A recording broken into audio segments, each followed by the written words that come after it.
যদিও বিএনপি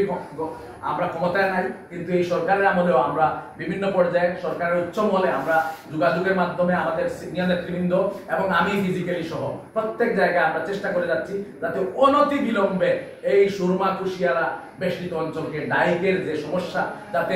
পানি আসলেই যাতে আমাদেরকে প্লাবিত না করে, সেটা আমরা, এটা একটা বড় সমস্যা, সেটা আমরা প্রথম পদক্ষেপ হিসাবে আমরা নেব। এবং যোগাযোগ ব্যবস্থা আমাদের সিলেট থেকে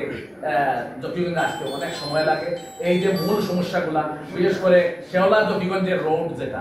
এটা যদি আজকে যাওয়ার মতো কোনো পরিবেশ নাই, আমরা কেউ যাই না। আমরা এই ধরনের ডেভেলপমেন্ট গুলা যেগুলা স্থবির হয়ে আছে, যেখানে ফান্ড নাই, যেখানে আনার মতো লোক নাই, আমরা ইতিমধ্যে পদক্ষেপ নিয়েছি এবং আমরা অনতি বিলম্বে আমরা চেষ্টা করব এই রোডগুলাকে সচল করা, সময় উপযোগী করা এবং আমাদের যোগাযোগ ব্যবস্থা করে আধুনিকায়তন করার জন্য আমরা সর্বোচ্চ জায়গায় আমরা চেষ্টা করব তদবির, এবং আমাদের কথা বলার সুযোগ রয়েছে, কথা বলে আমরা আদায় করি।